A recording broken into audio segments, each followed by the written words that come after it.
Chaudhari opticians, Ashoknagar, Satpur, Nashik. पाण्यासाठी प्रभाग क्रमांक 9 मधील महिला आक्रमक।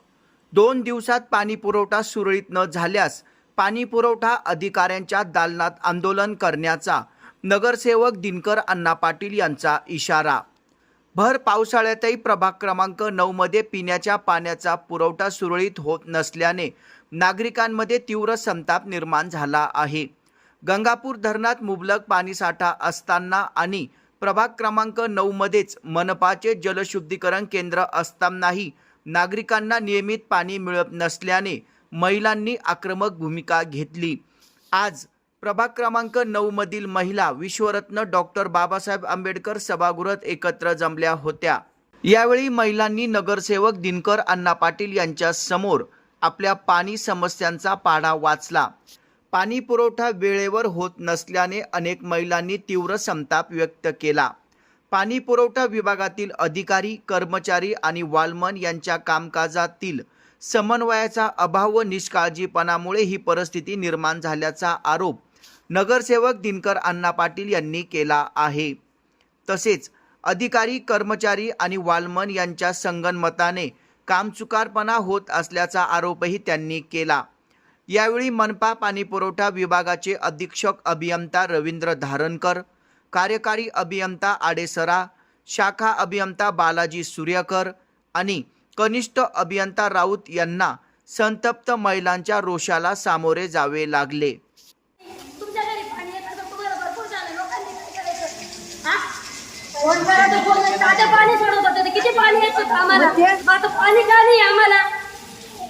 पाऊस येत होता तर पाऊस येत नाही। आता पावसात एवढं नदी नाले एवढं वाहून राहिलं, धरण भरलं, मग पाणी नाही का? कशाच्या बिचारा दिवले साहेबांना बोलायला जायचं, अण्णाला द्यायचं आणि तुम्ही पगार घेता ना, पाणी का सोडत नाही?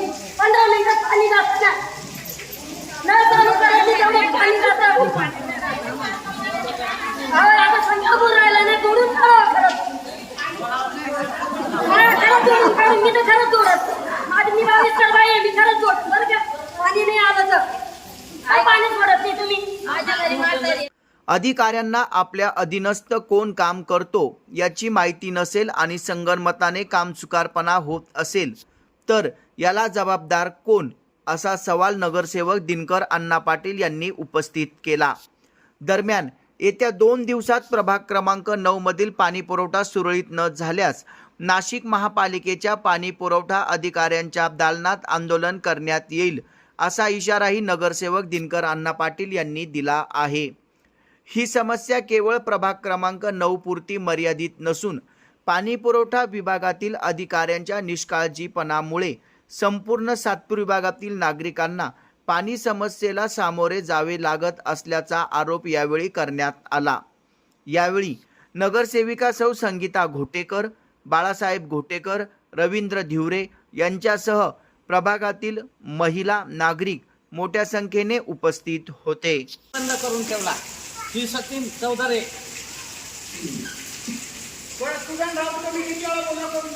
मी किती वेळा बोलले, 8-10 वेळा बोलते, रोज बोलते, लाज वाटते मला अण्णांना तुम्हाला त्रास द्यायला। कोण आहे तुम्ही सांगा, हवा का इथनं फोन लावते, मला फक्त फोन आवाज ऐकायचा होता। आहे का पाणीवाला साहेब? महानगरपालिका हा करा हात काय? 8 दिवसापासून आम्ही पाण्याला टाकतो, हात बिना आंघोळीचे लोक बसतात आमच्याकडे, माहिती आहे का? काय करता तुम्ही? कधी 5ला सोडता, एका कधी 6ला, 7ला सोडता, 8ला बंद करता। तुमच्या पाया पडते आता, एवढंच राहिले नुसतं पाणी वापरून वर चढेल असं तरी पाणी सोडायला पाहिजे। पाणी सोडतं म्हणता, पाणी सोडतात, 2-4 बादल्या भरत नाही तर पाणी जातं। एका कुटुंबात 9-10 माणसं, त्यांना तेवढं पाणी कुठून पुरणार आहे? दुसरी आपल्याकडे हापशाची सोय नाही, कशाचीच सोय नाही। पाणी असं सोडा की पाणी सगळे वरपर्यंत गच्चीवर वगैरे गेलं पाहिजे, वरच्या लोकांना पण पाणी मिळायला पाहिजे। बस एवढीच आमची इच्छा आहे, बाकी काहीच नाही। महिन्यापासून पाणी नाही आहे, आम्ही पाण्यावाचून इतकं हे झालेलं आहे। अण्णा तुम्हाला काय सांगू, राव भाऊ किती वेळेस आमच्या गल्लीत येऊन गेले, तुम्ही किती वेळेस नळ पाहून गेले, सांगा बरं तुम्ही। मग नुसतं पाहून जायचं, पाहायला काय उपयोग नाही ना। तुम्ही पाणी जर सोडती नाही आहे तर आम्ही काय करायचं? आज आम्हाला पाण्याची सोय अजिबातच नाहीये माहितीये का. आमच्या घरात म्हातारी माणसं आहे, त्यांना कुठे घेऊन जायचं आम्ही. बाथरूमला पाणी लागतंय, आंघोळीला पाणी लागतंय, स्वयंपाकाला पाणी लागतंय, करायचं काय आम्ही? राव भाऊ किती वेळ आले तुम्ही सांगा बरं गल्लीत. तुम्ही काय सांगता पाणी येतंय पाणी येतंय, पहिले कालच पाणी यायचं, आता कसं पाणी आलं? अर्ध्या तासात पाणी येईल म्हणे. पाणी आलं फक्त असं पाणी, आणि चालू केलं आणि फोन केला त्यांनी, पाणी आलं का म्हणे. हो सांगून दिलं आम्ही, आणि त्या क्षणाला पाणी गेलं. आज 8 दिवस झाले एक थेंब पण पाण्याचा नाही, बाथरूमला नाही, का प्यायला पाणी नाही आम्हाला. 8 दिवस झाले ना कोरडे टाके आमच्या घरात येऊन पाहून लागतो कसं वाटलं. खाली प्यायला पाणी येत नाही, ते टाक्यांमध्ये पाणी नाही, बाथरूमला कुठं जायचं. मतदान पडतात आणि पाणी नाही प्यायला आम्हाला. फोन केला आम्ही तरी सुद्धा पाणी नाही ना म्हणे. अर्धा तासात पाणी येईल आणि पाणी टेंबर बी नाही आलं. चालू करून देतात आणि नळाला धार पडली तर लगेच त्या क्षणाला बंद होतं, लगेच पाणी 9 या ठिकाणी संगीताताई गोटेकर, बाळू गोटेकर, रवींद्र झुगे, अधीक्षक विभागता रवींद्र दारणकर, आडेसरा, एक्झिक्युटिव्ह डेप्युटी सुरेकर आणि जे राऊते इथे वालमन सगळे बोलवले. खरं तर माझ्या प्रभागात जलशुद्धीकरण केंद्र संपूर्ण नाशिक शहराला पाणी जातं आहे आणि तिथून पाणी यायला माझ्या इथं आत्ता 4 जलकुंभ येत आहे आणि त्या 4 जलकुंभाला ते काय कोणत्या लाईनवरून पाणी घ्यायचं नाही. मला वाटतं डायरेक्ट पाणी MBRवरून डायरेक्ट पाणी येतं, त्यामुळे कोणतीच अडचण नाही आहे. परंतु आज राऊत नावाचा जो जे आहे हा सगळं या ठिकाणी जे वालमन आहे आणि हे वालमनसुद्धा बरोबर ड्युटी करत नाही. कधी पाणी सोडता 15-20 मिनटं पाणी सोडता. तुम्ही आपल्या सगळ्या भगिनींचं म्हणणं ऐकलं, त्या ज्या चिडलं आहे त्याला कारण आहे घरामध्ये पाण्याशिवाय होणारच नाही ना. बरं ही आजची नाही आहे, म्हणजे माझ्या अंदाजे 6 महिन्यापासून निवडणुका झाल्या, त्याच्या आधी तर होताच प्रॉब्लेम, पण निवडणुका झाल्यापासून या अधिकारीचं लक्ष नाही आहे. जर आज जेई आहे, जेईच्या हाताखाली माणसं आहे आणि हा माणूस काम करून घेत नाही. आता या ठिकाणी जे हे वालमन आहे हे पाणी न सोडता, पण आता तुम्ही महिलांचं सगळं ऐकलं आहे, फक्त चालू करून देता आणि सोडलं तर मग रात्रभर कधी पाणी, रात्री बेरात्री हे वालमन पाणी सोडतात. आणि यांच्यावर अंकुश ह्या जेईचा पाहिजे, जेईवर अंकुश डेप्युटीचा पाहिजे, डेप्युटीवर एक्झिक्युटिव्हचा पाहिजे, एक्झिक्युटिव्हवर दारणकर साहेब आहे. यांनी एकमेकाशी चर्चा करून खरे हे प्रश्न सोडवले पाहिजेत. मी पावसाळा चालू असताना एक भगिनी अतिशय चांगलं बोलली, बाईस करता इतकी धरणं भरले असताना नद्या नाल्या वाहत आहे, महापूर जर नद्यांना आले मग आता पाण्याचा का प्रश्न निर्माण होतो. दररोज हा माणूस काहीतरी कारण सांगतो, माझ्याकडे एवढे अर्ज आहे, एवढे अर्ज आहे, साहेबांना दाखवले मी, आता आमच्याकडे प्रूफचा बोलतो. आणि मी रवीला सांगितलं, गोटेकर दिदीला सांगितलं की आपल्या सगळ्या भगिनींना बोलव, यांची अजिबात चुकी नाही भगिनींची. हो हा कामगार वर्ग आहे, इथं एकही हापशा नाही, विहीर नाही, कुठून पाणी आणणारे गोरगरीब लोक, हे सगळे शेतकरी कष्टकरी कामगार लोक आहे, कामावर जातात. या भगिनीसुद्धा सुट्टी काढून थांबल्या, 12-12 तास ड्युटी करायची की पाणी भरायचं, रात्री बेरात्री कसं पाणी भरणार आणि दिवसा कसं पाणी भरणार, हे पण सगळे कामगार लोक आहेत. हे वालमन यांच्यावर ह्या डेपो जो जेई त्याचा अंकुश नाही आहे, इथं काही वालमन आहे त्यांना तो कामच लावत नाही. आणि रात्री अक्षरशः खोटा बोलला. मी आता अधिकाऱ्यांच्या लक्षात आणून दिलं तर म्हणलं कारण तो प्रभाकर पाटील कुठे पाणी सोडायला, म्हणे का शिवाजीनगरला आहे. आणि मग मी प्रभाकर पाटलाला फोन केला, नाही म्हणे मला कामच दिलं नाही म्हणे, मी फक्त सुपरवायझर की करतो. म्हणजे जर असे अधिकारी खोटं बोलत असतील कसं जनतेला, त्या महिलांना त्यातला तोंड द्यावं लागतं. पाण्याशिवाय होणार आहे का? 2 बादल्यात काय करणार, आंघोळ करणार का, कपडे धुणार का प्यायला पाणी ठेवणार. अतिशय दारणकर साहेब अनेक महासभा झाल्या, विशेष महासभा झाल्या, पण पाण्याचा प्रश्न सुटत नाही आहे. तो सुटण्यासाठी काही मोठी गोष्ट नाही, वालमान लोकांनीच काम केलं पाहिजेत. आणि तुमच्या जेई डेप्युटी एक्झिक्युटिव्ह आणि तुमच्या याच्यावर नियंत्रण पाहिजे. आता समजा तो प्रभाकर पाटील जर म्हणतो मला वाल सोडता येत नाही, तुम्ही सांगा 50,000 रुपये पगार घ्यायचा आणि काम करायचं नाही म्हणल्यावर कसं काय होणार हो. आणि कोणत्याच अधिकाऱ्याला पाणी पुरवठ्याचं काम नको आहे, प्रत्येकाला बांधकाम पाहिजे, जिथं पैसे खायला मिळतील तिथं यांना झुटा पाहिजे. हां ही कोणती पद्धत आहे. नागरिक कर भरतात. आज मला खरोखर यांच्या सगळ्यांच्या चुकीमुळे माझा मुलगा आज ॲडमिट आहे, 15 दिवस होऊन गेले. अमोल पाटील फक्त ड्रेनेजचं आणि पाणी पुरवठ्याचे कामं चालू होते, तिथं तो काम करून घ्यायला गेला आणि रात्री 12 वाजेला त्याला लागलेलं आहे. त्याचे 3 ऑपरेशन झाले. आम्ही इतकं सगळं कुटुंब आमचं डिस्टर्बमध्ये आहे.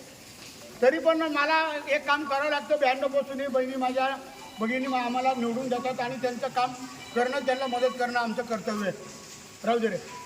तर म्हणून माझी विनंती वारंकर साहेब, तुम्हाला सांगावं लागणार आहे का असं जर अधिकारी असेल, हा कामचुकार अधिकारी आहे, खोटा बोलतो. जर त्या वानमनला ड्युटी दिली नाही तरी तो म्हणतो, आणि मग वानमन म्हणतो मी ड्युटी नाही करत, आम्हाला रात्री म्हणतो मी ड्युटी करतो. हे असं बरोबर नाही. तर तुम्ही चांगले वानमन त्या लोकांकडून काम करून घ्या, माझ्या भगिनीला पाणी द्या. एवढी विनंती. जर तुम्ही ऐकलं नाही, 2 दिवसात जर आता फरक पडला नाही तर मी तुमच्या दालनात येऊन आम्ही 4 नगर शोध मी जनतेला नाही आणणार. आणि तुम्ही जोपर्यंत पाणी देणार नाही मी तिथं बसून राहील. तुमच्या दालनामध्ये बसेल मी. आणि तुम्हाला माहिती, मला उपोषण नवीन नाही. मी तळागाळातला आणि लोकांमध्ये जाऊन काम करणारा कार्यकर्ता आहे. मी तिथून उठणार नाही. तुम्हाला माझा अनुभव, मी 10 दिवस सभागृहात आंदोलनं केलेली आहे. आणि मी तुमच्याकडे आल्यावर तुम्हाला सगळं, मग माझा अख्खा प्रभाग एक हाकेवर तिथं येईल. लाख लोक येतील सगळे. त्यांना यायला वेळ लागणार नाही. ही तुम्हाला जाणीव आहे. मला पाणी द्या. तुम्ही सांगा काय करायचं ते. त्यावर चर्चा झालेली आहे. काही वॉलमनच्या निष्काळजीपणामुळे पाण्याचं नियोजनात अडथळे निर्माण झालेले. आता सर्व कनिष्ठ अभियंता, उप अभियंता, कार्यकारी अभियंता, मी स्वतः त्याच्यामध्ये जातीने लक्ष घालून त्यांना जे काही कामाचं स्वरूप आहे त्याच्या लेखी स्वरूपात आदेश देऊन वेळेवरती पाणी पुरवठा होईल याची दक्षता घेण्यात येईल. जे कामचुकार आहेत त्यांच्यावर योग्य ते नियमानुसार कारवाई करण्यात येईल. तर गेल्या 6 महिन्यापासून या ठिकाणी पाण्याचा प्रश्न प्रलंबित आहे. गंगापूर धरण 96% भरेले. नाशिक पण मध्ये बऱ्याच वेळा आम्ही त्याच्यावर नियंत्रण करण्याकरता यांच्या उपाययोजना केलेल्या आहे. परंतु तरीही काही जण सुधारलेले नाही. तर त्याच्यावर अंतिम शास्ती करण्यात येईल.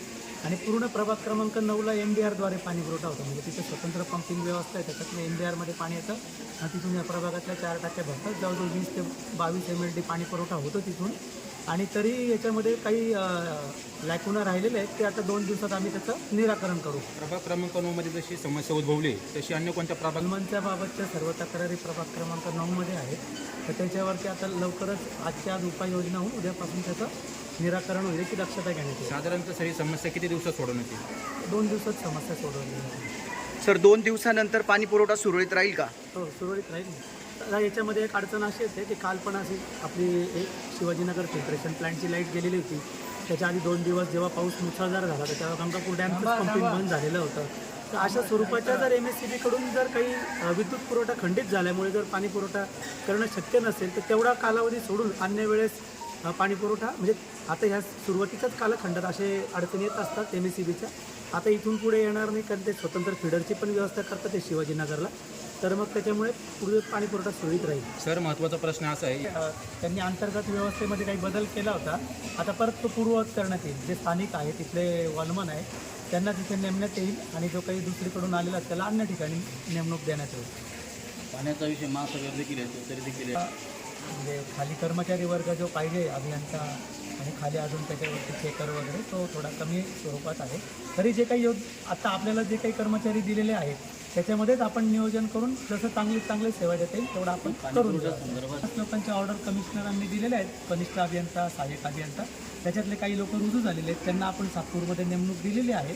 आता हळूहळू तो कर्मचाऱ्यांचाही प्रश्न सुटेल आणि तत्पूर्वी तो जरी तसाच राहिला तरी आहे त्या कर्मचाऱ्यांमध्ये चांगली सेवा देण्याकरता आम्ही सगळं कटिबद्ध आहोत. व्यवस्था केली होती त्याच्यामध्ये बदल, तर आता परत पूर्ववत करणार आहे. Okay sir. या चॅनलला आपण शेअर करा, लाईक करा आणि सबस्क्राईब करा. धन्यवाद.